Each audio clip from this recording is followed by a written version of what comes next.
most people are here, so I will start the session. So hello and welcome to the Chartered Institute Fundraising London and South East Region's virtual First Thursday event, where we're delighted to bring you a panel session on community and special events. My name's Julia Ellis. I chair the London and South East Committee. I'd like to say a big thank you to all the CIOF First Thursday volunteers who've been busily beavering away behind the scenes. We're all dedicated to promoting excellence in fundraising. We're in the process of recruiting for a number of roles on our committee. We're looking for a treasurer, a marketing lead, a regionalisation lead, and an event coordinator to help out with these events. I'm hoping that maybe if the audience are into events, that we might persuade one of you to join us today. But do consider joining us. We're a very friendly team and we're passionate about making a difference. So message me on LinkedIn or via the CIOF website if you're interested, and I hope you are. Anyway, back to today's event. Please do tweet about it and tag us at CIOF SE London. We will be recording this morning's event, so please do anonymise yourself if you wish to do so. Finally, for those of you who aren't yet members of the Chartered Institute, then just for attending today's session, I can offer you a discount. You use the code LDN/group, that's LDN/group. It will give you a whopping £49 off your first annual membership. You'll have access to discounted rates at future events, including convention and training courses and qualifications, as well as members-only guidance and direct support from our policy team, plus a ton of other benefits. So there you go. And I'll now hand over to Julie Roberts, our head of events, who will run through how today's session is going to work. Julie. Thanks, Juliet. Hello and good morning, everybody. Thank you so much for joining us on this sunny Thursday, which I'm delighted to say it is here in sunny Billericay in Essex. Okay, so just a few house rules for you all. So today, obviously, everyone will be on mute whilst the panellists are talking. But what we really want you to do, really want this to be an interactive session. So please, if you do have any questions for the panellists, please use the Q&A function at the bottom of the screen, and we will get through as many of those questions as we possibly can. If you're having any other issues, any technical issues, etc., then please use the chat function. I will be monitoring both of those, and we will do our very, very best to answer the questions and help you out as much as possible. So without further ado, I'll hand you back to Juliet. Thanks, Julie. So I'm delighted to introduce our speakers today. We have Jenny Robinson, who manages the Community and Events team at Meningitis Research Foundation and has considerable experience of both community and events firsthand. So last year, she had planned a sabbatical to China, travelling to Beijing in February via Wuhan. Not surprisingly, she quickly cancelled that and changed plans, only to find herself in the middle of the Italian lockdown in Rome. Luckily, she did eventually be able to get home, and she's managed to stay COVID-free throughout the pandemic, which is quite an achievement in itself, so well done, Jenny. Georgie Brehaut specialises in delivering bespoke charity events and engagements and currently manages a portfolio of special events at the National Theatre. Georgie's claim to fame is that she can wiggle both her eyebrows like the children in the iconic Cadbury's advert. And I'm sorry, but you're going to have to give us a demo later on, Georgie. Sammy Sullivan currently works as Head of Engagement at UK Youth. She's over 12 years experience of working in the charity sector, primarily in special events, volunteer board management, talent management, innovation, and more recently, individual giving. Sammy's fun fact is that she once lost a front tooth being eaten by a plant in a school play. I can't imagine what that play was and how suitable it was for children. But insurers were incredibly confused when that particular claim for dentistry came in, but let's hope they paid up. And on that note, I shall hand over to our wonderful panel. Thank you so much, Julia. I'm going to kick us off this morning. So I'm Sammy, and the play was actually Little Shop of Horrors, so just about suitable for school. So each of us this morning are just going to take a bit of time to give you a bit of a flavour of what's been going on at our organisations over the last year, some of the approaches we've taken and are taking looking forward. So just to introduce UK Youth, lots of you probably haven't heard of us. We're a medium-sized charity. Our turnover is currently 12 million, but that's actually increased from 7 million over the last year. We have big reach, so we reach 4.1 million young people through our programmes, and we really are focusing on unlocking youth work and helping to be a catalyst for change to ensure that young people are really equipped to thrive. So we've got big goals, big ambitions, but we're not the biggest team. So our fundraising department has recently grown, and there's now 14 of us. So Mike, if I could have the next slide, please. Fabulous, thank you. So going into 2020, there were 4 of us in our events team, and this was really just focused on our fundraising events. We had a portfolio of kind of really established events. Some of them had been going for 30 years, such as our art event, and little had changed in that time when I came in.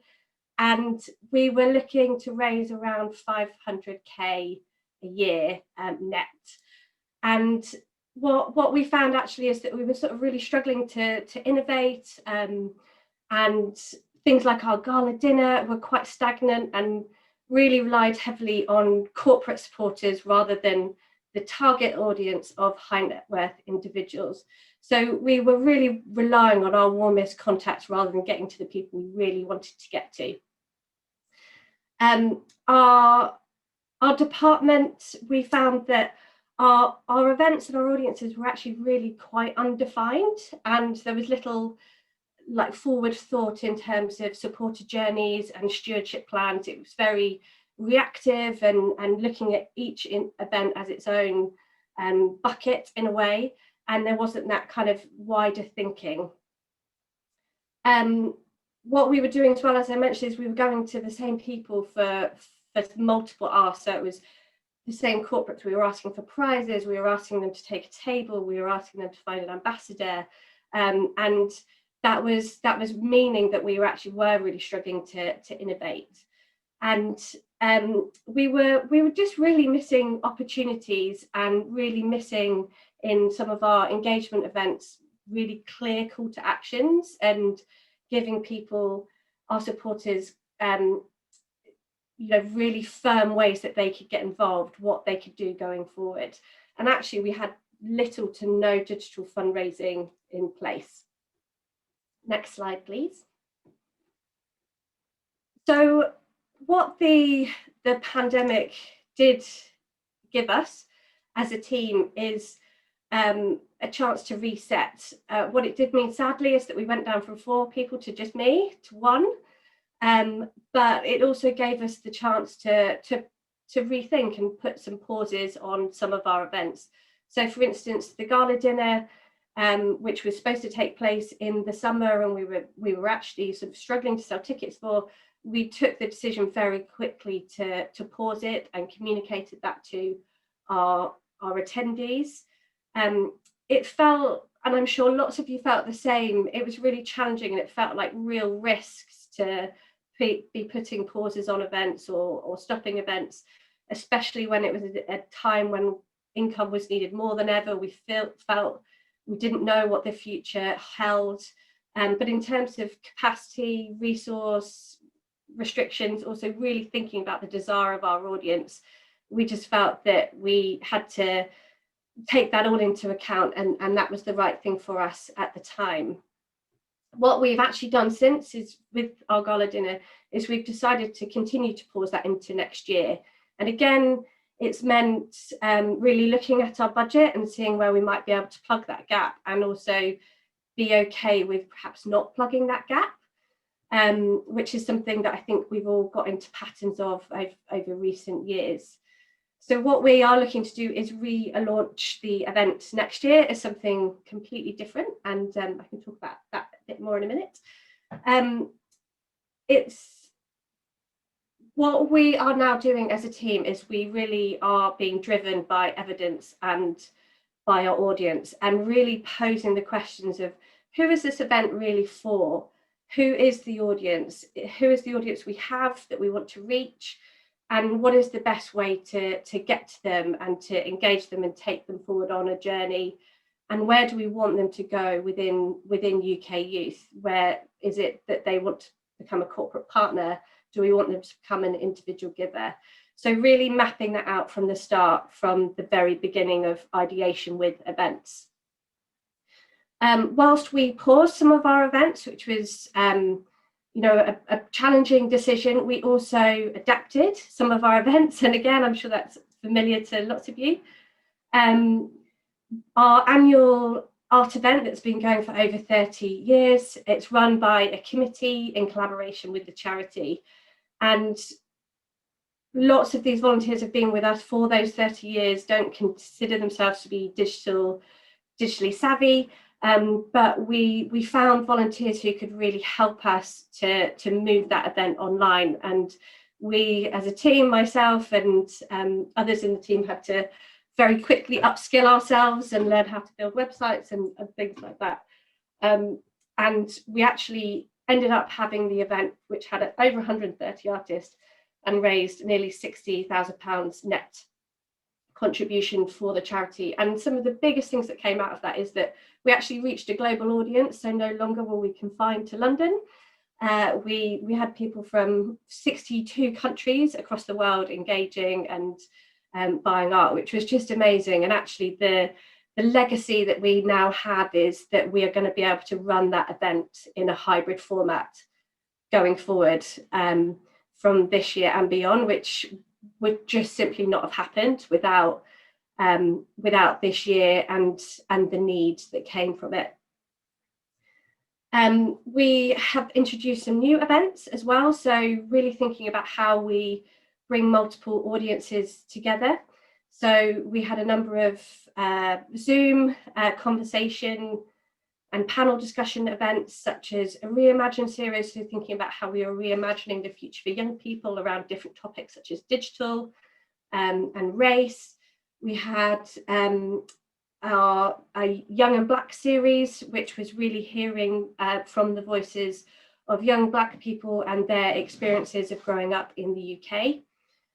We also introduced our Inspiring Hope Awards earlier this year, which we were able to use some of our corporate sponsors and some of our high net worth sponsors to help us with these events. And they were really happy to have a place and be able to support in this way, and could really see the tangible benefits of them supporting these events, which was brilliant. And across all of the events, we exceeded our targets and reached different audiences across the UK. And traditionally, we've been quite London centric, even though we are supporting young people across the UK. So our events in this new approach has been really beneficial to mean that we can reach those different areas that we've wanted to. Alongside this, we have gone through a new strategy launch and a restructure in our department and our team. So what we've done is we've brought engagement under one umbrella. So this is bringing together our individual giving, our events, and our talent management, so that we can have a really clear strategy of how we're going to engage this audience, how we're really going to use events to the best of their ability to then help take these people, as I said before, to become an individual giver, or it might be they'll always be an event attendee, or perhaps even a major giver. And what we're really doing through this is we're investing in audience insight work. So we're working with an agency, we're doing a lot of research ourselves on really getting to grips with who our audience is and what motivates them, what papers they read, what they engage with, how they engage on social media, things like that. So we can really build our events and our engagement portfolio around these individual target groups that we really want to be speaking to. And the other thing that we've done is we've taken a real test and learn approach, and we've had to get buy-in from leadership for this. But I'm sorry, hopefully you can't hear my dog in the background, the joys of being on Zoom. We've kind of tried to instill a culture of it's okay to fail.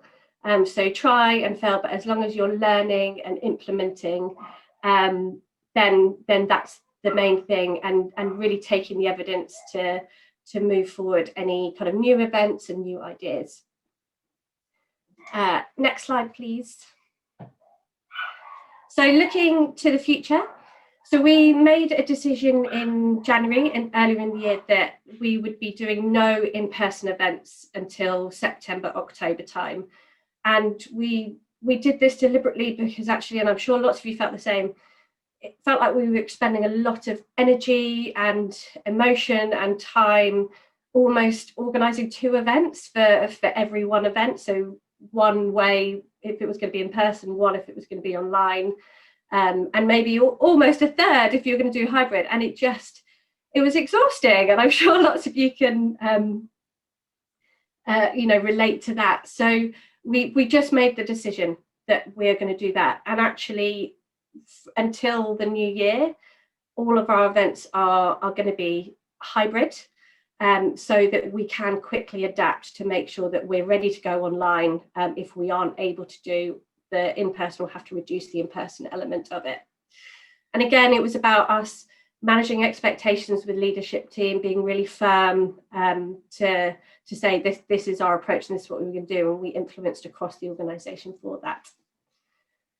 Another thing is we're being really mindful of targets and making sure that they're really manageable. So rather than just going back to our sort of 2019 large targets, it's thinking about where, rather than filling the gaps, we're sort of trying to make sure that they're achievable so that we can keep staff motivated. You know, we all want to achieve, we all want to raise lots of money as fundraisers, but we also know it's been really challenging. So it's just being really mindful of those and just seeing where across the board we might be able to bring in the money in other areas to make sure that we're still meeting our targets, but they are manageable.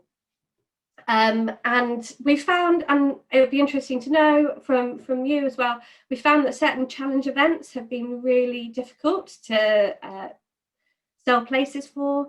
And what we've actually tried doing recently is giving away places and not setting fundraising targets to see, to make sure that the places are filled, but also to see what the take up is. And actually we've seen from that we're still getting the targets that we would have set. So that's been really interesting, and I think will be something for us to think about going forward, how we might be able to do that. And in a way, it's kind of almost taking the model of Facebook fundraising and bringing it to in-person challenge events. We also, I mean, a real observation for me, and we were talking about this the other day with Jenny and Georgia, is how we as event managers have had to adapt, and suddenly we're expected to be digital experts and be really savvy with digital. And I think we've all upskilled very, very quickly, but it's being really mindful that it's how we continue that. So not having weight of expectation that we suddenly are all digital experts, but how do we really invest in teams to continue that journey for ourselves so that we can continue to innovate and bring new things to events. It's been amazing to see the sector come together with all of the free webinars, the knowledge sharing, the people reaching out to each other has been brilliant, and I would love to see that continue even into the future, because I think that's how we've all really helped each other move on. And then just finally, it was just as I alluded to earlier, it's just thinking about sort of freedom from targets and how we can influence leadership team to allow us the space to maybe try different things and fail, but without kind of leaving huge gaps in our budget. So that's just a final thought, that we're looking at how we can manage that going forward. That is it from me, and I'm going to hand over to Jenny.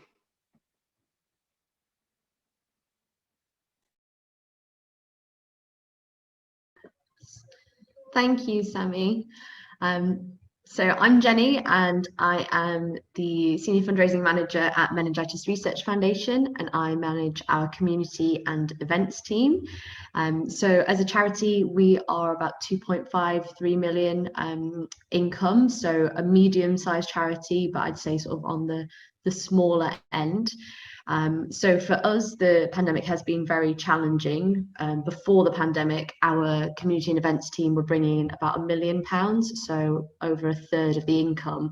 So obviously when the pandemic hit and lots of our events were cancelled and community events weren't necessarily applicable in the same way they've been before, it was quite a struggle. And our team changed from 13 people down to 4, and I did my job along with 4 others. So I was very much on the front of, I was a community fundraiser, I was the events fundraiser, I became corporate fundraiser, I became the postwoman, the printer, and all the rest of it. So I'm very much understand, especially for charities who've had to reduce size of numbers, that you become a jack of all trades, master of none. So my presentation is a little bit about just some insights of what we've seen, what trends we've seen, and things that we've changed and adapted that might be useful for other charities. So first I'm going to talk about community. Next slide, please. So our community fundraising is very reactive. It's mainly what people come to us and say, I want to do this kind of event, and we're there to support them and provide resources where we can. And usually it's people who've been personally affected by meningitis that come towards us and want to do something. So we did see a reduction in community events, which I'm sure everyone's seen, and we did see a reduction of income. However, surprisingly, we saw that the average total was slightly increased, and so we were taking a bit of a quality over quantity look during the pandemic. But we were really surprised that people's personal challenges and virtual events were making as much as in-person events, which is amazing and was a really interesting insight for us. We sort of assumed that the income might be slightly less just because you're not seeing those people do, in-person pub quizzes, they were still as good online. We did see an increase in Facebook fundraisers, and so if anybody hasn't got access to the sort of Facebook donate, I would definitely push you towards that. It's an incredible use of social media, and we found that the income from Facebook hasn't been a replacement from anywhere else. It has genuinely been new income. And one of the great things we've seen is that birthday fundraisers just seem to be super popular via Facebook. We don't get that many via Just Giving or any other platform. And we wonder whether this is something to do with, during the pandemic, people wanted to do something but didn't really know necessarily what they could do, or didn't feel that they could host an event. And so this was a way of them giving something. So I would definitely recommend that to anybody who doesn't have it already. We didn't actually see any movement in in-memory fundraising, which for us was a little bit of a mixed bag. So cases of meningitis have reduced over the pandemic purely from a social distancing point of view. However, we saw the same amount of pages we've seen in the past, and we recognise that quite a few of those people were historical, and so we're wondering whether there's something to do with people just taking stock, thinking about what's important to them, family, friends, that kind of thing, and whether that sort of sparked people to go, actually, I really care about some of these causes and I'm going to act on them, and whether we can keep that momentum up as we come out of the pandemic and as events start to open, whether we can take advantage of that. But we did see a reduction in all other types of events, running and pub quizzes and that kind of thing.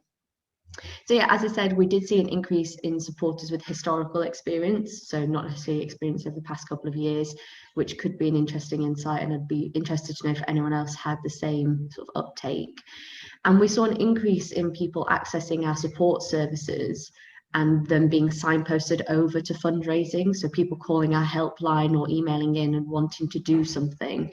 And so we have done some training with our support services on how to sort of signpost them over to fundraising in an appropriate way. It's not the right option for everybody, especially if you've just been affected. It's about the sort of sensitivity around that, but we felt that training our support services on how to sort of move over and become a pipeline was really interesting. So we're now looking at becoming a bit more proactive and what we can do to bring in fundraisers that aren't necessarily being affected, and try and get them passionate about the cause. And so looking at other areas within the organisation of where we can pull them in, which I think is really interesting and something we might not have considered before the pandemic. Next slide, please. So for mass participation events, this is a big part of what we do. We have a big running programme and a big international challenges programme. And so we have restructured our team, we've rebuilt the team, and we've got some new team members in, but we have reduced our events team by 25%. And instead we're looking to recruit short-term contract support. So we've got a couple of months that are really busy with events, we need people on the ground, and we also need people to help us with recruitment. Lots of our staff are sort of out and about and really busy. So we're going to be recruiting someone just for those couple of months to help do some of the support back in the office, make sure that resources are being sent out and welcomes are done. And so that's something we tried over the September period last year during the pandemic. We had someone for a 3-month contract, and that worked really, really well. And so going forward, we've changed that, so that could be interesting for others who are looking at a restructure. We also saw the opportunity to change our portfolio, so we're very running heavy within the UK, and so some of the events that haven't necessarily been the most successful over the past few years, when looking at not renewing those sort of partnerships going forward and looking at what else we could do instead. Is it that we focus more attention on the events that are working really well for us, or do we look at pulling in other types of events, cycling, swims, to try and diversify that portfolio, which I think a lot of people are considering. We have also seen a couple event organisers introduce a sort of buy on demand, and it'd be interesting to see if anyone else had seen this as well. So buying a advertising package and then just paying for places that you fill. I really feel like this could be the future of events. I think for lots of charities, buying 10, 30 places for an event that you then go on to, fill 50, 60% of, they're wasted spaces both for the event organisers and for other charities who would have liked to, but they can't afford to buy lots of places. So I think this could be really interesting, and I would love to see if the events market take us up on that one. Virtual events, sort of in the very much mass participation events, so runs, that kind of thing, I think they're a great accompaniment. However, I don't feel that they're necessarily a like-for-like replacement, especially for charities that are of my size. So the smaller charities and medium-sized charities that don't necessarily have the branding of huge charities, we can't necessarily put on a virtual, in-house event that's going to produce the amount of money that's needed. However, the hybrid events, so London Marathon has now got the virtual London Marathon, which is a nice sort of complement, and we have got some people doing that as well. I think it does offer new opportunities and allows a little bit more flexibility for people. So I'm excited to see that hybrid events are going to come forward. I'd be interested to see what happens for virtual events for medium to small size charities. I think they're great for the big ones, and I still think they will be successful, but it'd be interesting to see where they go in the future. Next slide, please.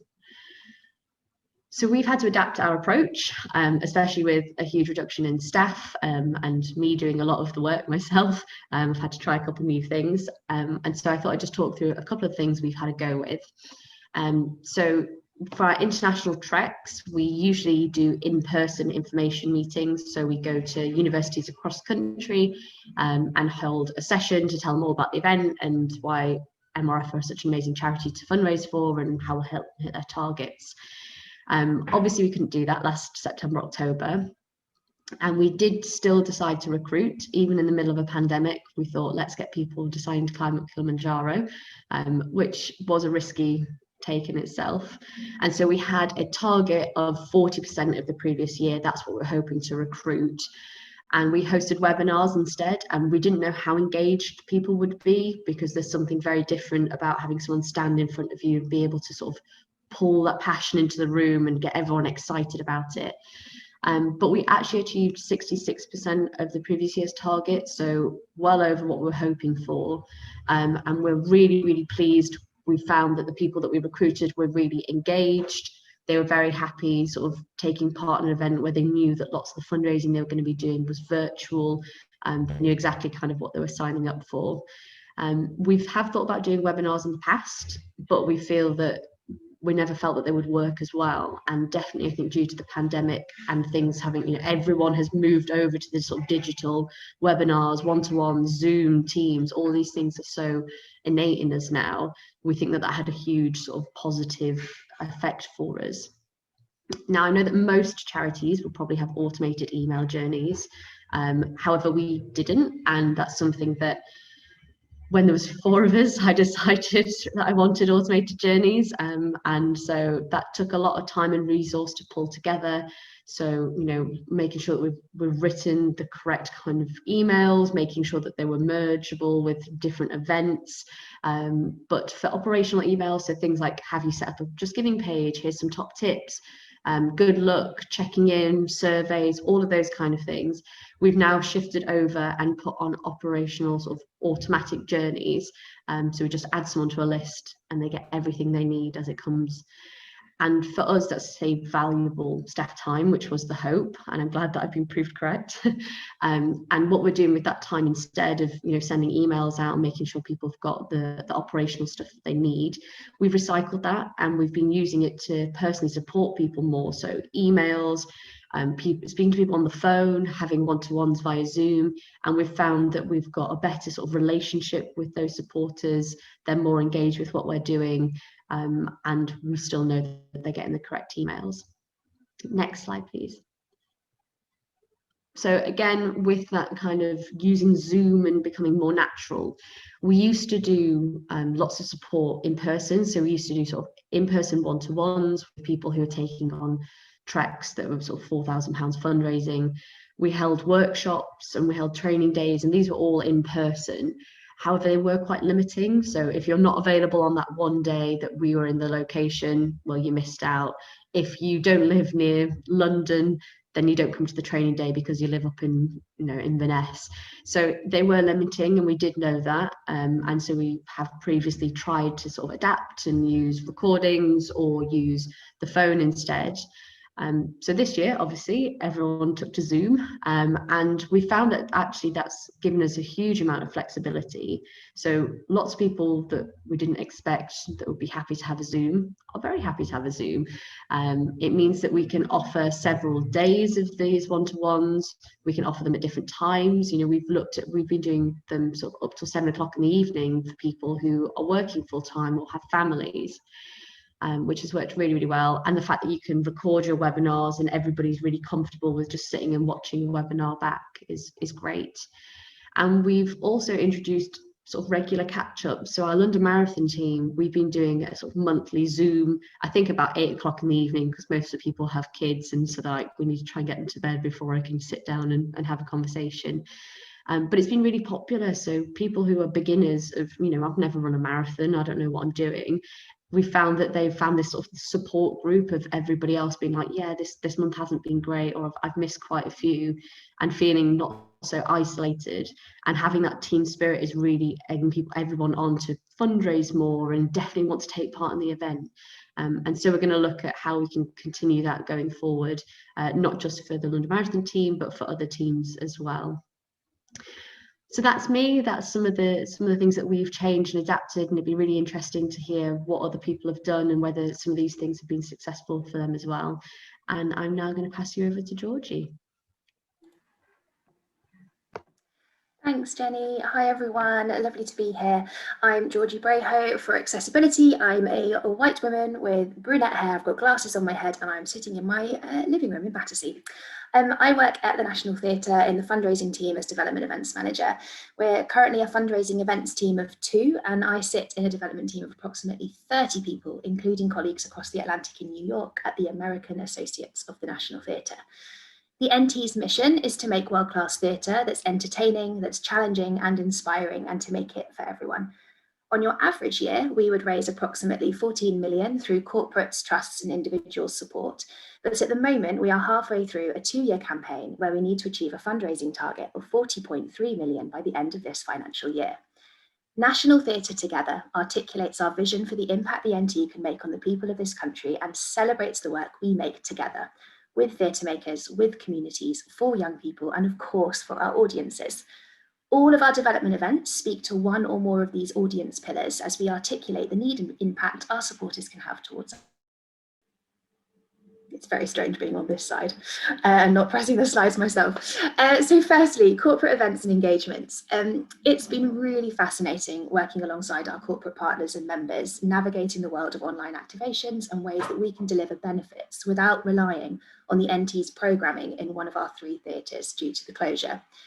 The innovation of making theatre accessible via YouTube during our 6-week NT at Home series, which later became its own platform hosted on Vimeo, was really great for our corporate audience. It was the first time the NT ever went truly digital, and as such, we were able to create unique online events with creatives and industry leaders around lots of different productions. We learned that there were 3 ways to approach these online events. We could do them as pre-recorded content shared at a specific time on a platform as though it was live. We could have pre-recorded content which was then uploaded on a staff intranet or app that they could access whenever they wanted, or we could host a truly live event and we could always record that and then share that afterwards. A real success of this digital first approach was the growth in audience as we could reach global offices. Another was being able to link production themes to specific corporate networks, such as a discussion around Angels in America during Pride Month with the LGBTQ+ network. We've also seen this work really well with the headline partners for NT at Home, Bloomberg Philanthropies. They run a monthly theatre club for their employees. So we use this moment to highlight experts in their field at the National Theatre to talk about their work on productions rather than the designers or the actors, if you like. This could be anyone from casting to costume, and attendees would then be sent a personal link to be able to watch the production that's linked to their talk afterwards. So storytelling is part of the genetic makeup of the NT, and hearing my peers and colleagues, as well as from directors, designers and cast members, sharing their unique insight and experiences with a new audience has really been really brilliant. So a real learning here is that everyone's story can be interesting to a different audience, and discussing this with your Charity of the Year partner or a sponsor could be a really compelling new events angle to explore. It certainly worked really well for us. A challenge has also been adapting, classic, to the changing cultural landscape and forming event timelines that work strategically for us. Couple this with the corporate partners' timelines of events, and it's ever changing, and it just becomes really tricky. Just this month, we had a pre-recorded insight into the impact of COVID onto the NT, and we sent it over to our headline partners for learning. But because it was filmed in the stakeholders' house and not in the theatre, and the theatre had just opened, the feedback was it wasn't suitable anymore. So flexibility really has been key, and when we were in peak lockdown, it didn't really matter if we rearranged or sent a different piece of content out at a different time, only 2 weeks in advance. No one had anything in their diaries, but now it's a different story. So keeping up momentum has been a challenge. Not everyone wants to sit down and watch a 3-hour Shakespeare at the end of the day, especially when the Euros are on. Zoom fatigue is real, and working to adapt our style and approach has been really important. We've been listening to our account leads at the partner organisations to understand exactly what they want and exactly what they need. It's going to be interesting to see how the rest of the summer affects online audience members and numbers, and what exactly encourages people to join our events. So far, we've seen hosting short sessions during the day to be a real success, but as we begin to look at in-person events, hopefully kicking off in autumn, the balance of the two is going to be something that we're really going to need to negotiate. Something that's worked really well for us is we have a corporate development program where it's sort of like a CPD session called Theatre Works. So it's something completely different, and the amazing team managed to pivot that to be online, and getting employees up off their feet and doing something a bit different was a really attractive offer to our partners, and that's definitely something we've seen real growth in, and more people are really interested in joining. So the opportunities that this digital innovation offers to corporate engagement is far-reaching. We've created a new digital corporate membership, which has received real praise from corporate institutions, and a hybrid version of in-person hospitality and online events is an attractive offer. Reaching global offices and leading the way of digitising theatre bolsters the NT's image and puts us in a really attractive position to certain partners who want to innovate and secure the future of the arts. In respect to this, we are really excited about what our new business pipeline could and does look like, and what this online and in-person hybrid offering can bring us. Next slide, please. So now on to special guests and beneficiaries. So I completely appreciate how easy it is to sit here with what might look like a massive pool of talent right at our fingertips. Previously, I worked at Shakespeare Schools Foundation, and trying to get an A-lister to host any of our events was quite a challenge. And this can still be the same at the NT when an ask isn't mission aligned or speak to the values of the special guest. The important questions still remain the same. Who is the audience? What do we need to articulate at this event? And who do we need to deliver that message? At the start of lockdown, and this is a double-edged sword, we had a lot of wonderful NT family and friends available to record us messages to camera. It was a real pleasure to capture this moment with a monthly quiz on our YouTube platform, where we made 2 asks of the actor. One to record a question and an answer to camera, and then also to record a short call to action and a thank you to our supporters. We've managed to use this recorded content multiple times in supporter comms, and it's landed really, really well. We've also managed to use this content with our marketing department and work out ways that we can piggyback on opportunities for filming or recording short messages for our supporters, whether that's high net worth individuals and it's a really lovely personalised bespoke message, or it's sort of a generic thank you so much for supporting us, we need you more than ever. Another highlight was bringing a few major donors on a Zoom call with cast and creatives involved in our film of Romeo and Juliet, which premiered on Sky Arts around Easter. For context, we turned one of our theatres into a film studio, a mission-led decision to give access to amazing theatre and enable us to hire freelance creatives as much as we could. The quality of this conversation and the unique insight into behind the scenes is not something we would have achieved in person. We, especially with just so bespoke, such bespoke content and with such a small audience who were really giving at that higher level. And we've run a few in-person rehearsal room visits in the past, but there was something about this stewardship piece for high-level supporters where we could unite them on a call that created a sort of sense of community and that they could feel part of the artistic journey that was really special. So we're definitely going to look at seeing how we can continue that in the future. But as Zoom fatigue sets in, and really for our corporate audience especially, a famous face is more likely to get bums on metaphorical seats. It's been hard sometimes to not feel like you could be a booking agent. So it's been more important than ever to articulate the partnership mission and the key messages that we want to share in any specific event. I never want to send an email to an actor asking them to join an event for the sake of joining. There has to be a values-led or personal interest in the event narrative for us to feel like the ask is appropriate and strong. So as I mentioned earlier, highlighting those who don't get to be in the spotlight has actually been really brilliant. For instance, our new work team have received hundreds of thousands of scripts to the new work studio, and our teachers network have maintained a weekly forum to share top tips on teaching drama online. We've been able to celebrate and share their stories as the real people of the National Theatre for our audiences and stakeholders, articulating need and impact and highlighting our reach more than ever. One area I'm really keen to explore more is of the alumni of the projects that the NT run. Everyone has a story to tell, and those that have been impacted directly by the work of the organisation are of course best to tell it. I'm really looking forward to finding which stages, whether that's a boardroom, a theatre, a classroom, that our alumni have stepped onto. And I'm really looking forward to finding out how we can tell their story and the impact of the arts on them and where they are today. I only discovered the other day that apparently Keira Knightley was involved in the late 90s. So if you're friends with her, please let me know. I'm looking to be in touch. Lastly, next slide, please. Thank you. Special events and hybrid opportunities. If there is ever a time to feel really mighty proud to work in such a resilient, kind, adaptable sector, it's now. The way fundraising event managers have all rallied together as best as we can to share insight, to achieve fundraising targets, to cultivate new donors, to steward those who continue to support our causes is just nothing short of amazing. They say event managers are adaptable and innovative. We can all certainly have at least one example to give in any future interviews. Recently, I undertook a research project into online galas and how they worked and what they've achieved. You just have to type online fundraising gala onto YouTube and so many come up. I really, really recommend just giving it a go. There are some really brilliant examples out there. And from a real range, like there's the Met Gala that pivoted to an accessible performance on YouTube with a competition on creating your favorite outfit sustainably at home, to the smaller hospices raising crucial funds for one specific heart monitoring machine on the west coast of California. It's been really fascinating to see how organizations have learned this new skill and taken to online event fundraising, particularly in the US.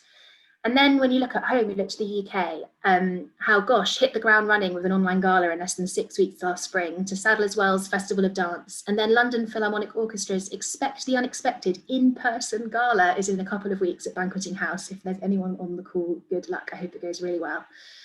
Whilst researching, lots of questions came to mind. Should we be streaming our galas to a wider audience? With an online audience, will the quality of the event be the same? Will the event feel special for those in the room as well as those at home? If we do a hybrid version, how do we ensure everyone can take part in a live auction? Could it be recorded and then shared after the event? What is the additional cost of all of this affecting our bottom line? The unknown territory can feel really daunting, especially when our expenditure line is under more pressure than ever. When speaking with Jenny and Sammy about this panel last week, we all said how great it was to share insights and ideas, to inspire each other, and as well as give each other case studies that we can take to SMT to really bolster and share and showcase the opportunity areas that we might not have considered. If you fancy having a conversation around galas, maybe answering some of those questions with me, we've got a special events roundtable coming up in July. It'd be really lovely if you were able to join, and maybe we can tackle them together and share those insights.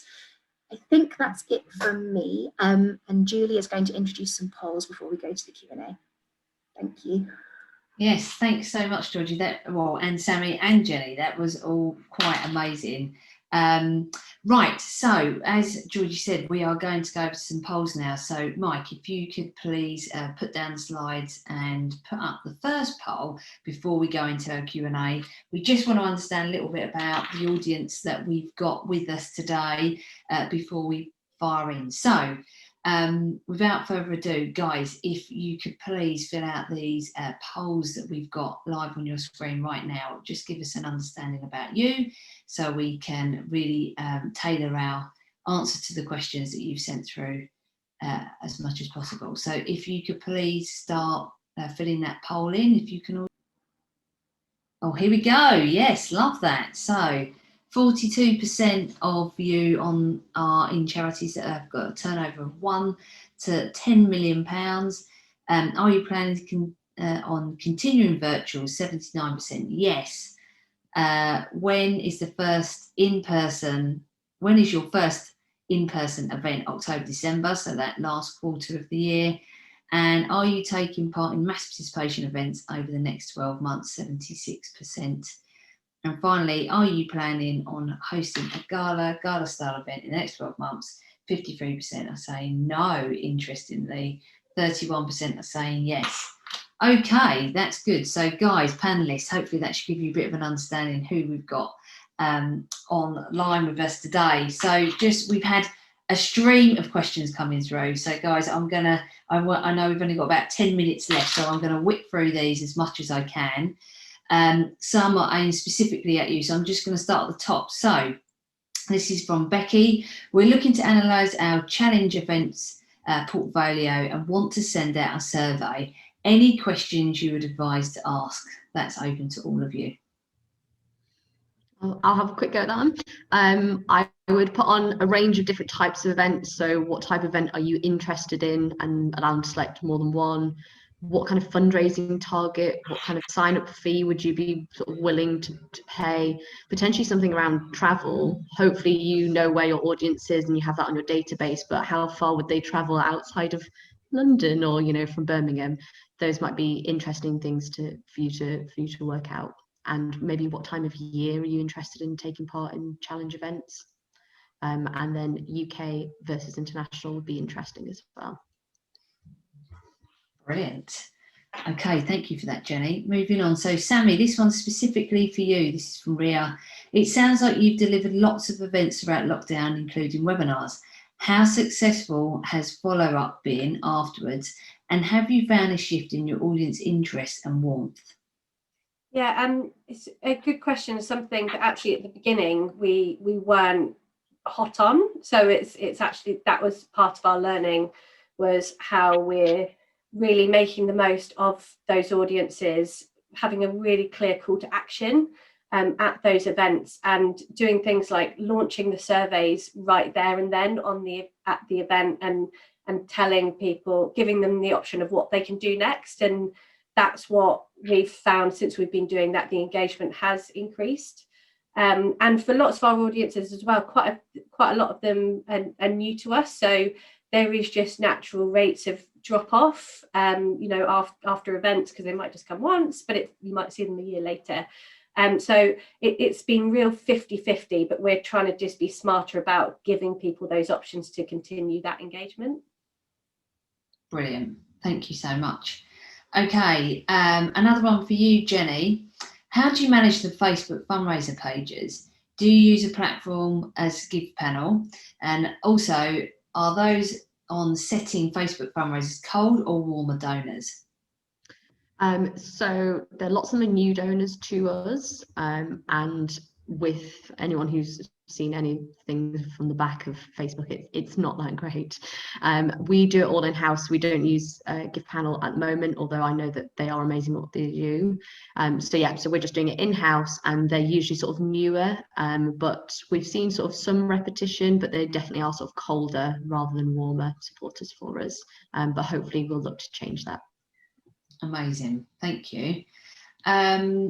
One for you actually, Georgie. Someone's asked if you could please share the details of the July Special Events Roundtable. Is it possible for you to add that in the chat, or even tell everyone now if you can? Yep, I will find it in my emails. Give me a couple of seconds.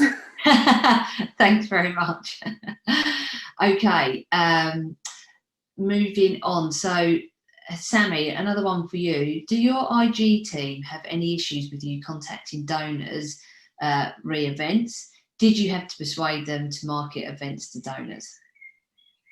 This is a really interesting one, because actually IG is now falling under my remit, so it's my decision going forward. But I worked really closely with the team. We've got a really small individual giving base at the moment, and actually we're really focusing on our mid-value audience. So we work together to segment the list depending on the opportunities and what might appeal to them. And we're using things like our newsletter and sort of cherry picking which events feel like they're going to have those cross-sector conversations or be the more broader engagement opportunities. So I think I'm quite fortunate that I haven't had to kind of have a battle with the IG team, and actually strategically we're bringing that all together going forward. Oh, brilliant. Thanks, Sammy. Okay, so another one, this is from an anonymous attendee. Our first supporters online event was really successful and well attended. Now with restrictions lifting, fewer people are attending, but we are not yet able to host larger in-person events.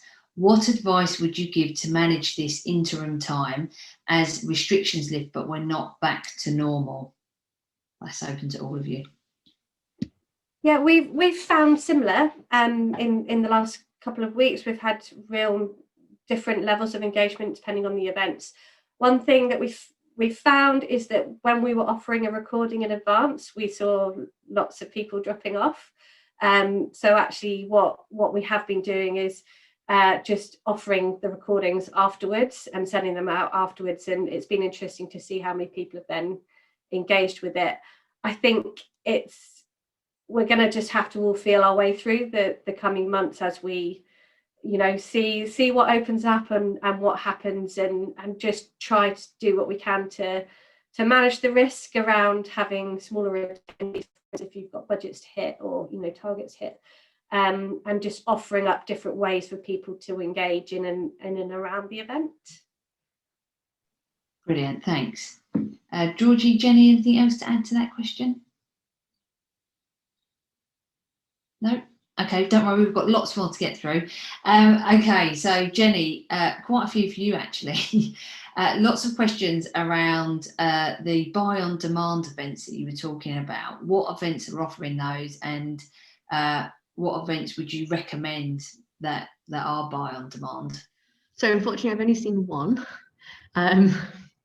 There are two things so one I would recommend. The one I have seen was an Irish run, and it was through a sort of sales company. So it was like a bit of an offer, which I'm guessing is no longer available. But I'm wondering, we did sort of say to that company, like, we would really enjoy if we saw more of those. There is, however, a company called Just Running that we use, where you buy tokens, and then you can use those tokens on, I think, about 10 events. They're called Just Running, and most of their events are in Scotland. So they do the Edinburgh Marathon Festival and a couple other runs, and Bournemouth and the Dog Jog and a range of events. But that's great because we just buy, you know, a set amount of tokens, and then you give pages. You sort of, you know, use those tokens so you can buy different places and different things. So we mainly sort of advertise the Edinburgh Marathon Festival, and then if people inquire about other events, then we sort of, you know, we can add those as well. I'm sure there might be others. It would be a really interesting feed to have maybe in the fundraising chat or somewhere on the CIOF website to sort of go through those. But I think the more that we as charities push for events to change to that kind of method, or if, you know, you're speaking to any sort of sales companies, be like, actually, do you offer this? The more we say this is what we need and we'd be more likely to buy, the more likely it'll happen. But yeah, so yeah, it's great to see a couple of people are bringing up some ideas for that as well. Yeah, brilliant. Thank you so much for that, Jenny. Georgie, one for you. So you spoke about pre-recorded content that can be delivered at a specific time, available at any time, or a truly live event. Do you find that major donors or high net worth individuals respond best to the events that are truly live? Yes, I do find that they do respond best when they're truly live. However, what's been brilliant, and I imagine lots of you have been doing this, is that if you are running an event online and you have that lovely interactive Zoom meeting where you can see people's faces and they're all interacting with the creatives or whoever your speaker is, recording that, saving it, and then sharing it with anyone that wasn't able to attend has also been lovely. So they really feel like they haven't missed out. And I think that's definitely something we're going to be looking at from a cost perspective, is if we're running a thought leadership event, is it appropriate to record it, or is it more special of it being truly live? And if we do record it, who are we sending it on to? Is that content applicable to the audience members that weren't able to attend? Is it applicable to those people who maybe want to watch it again?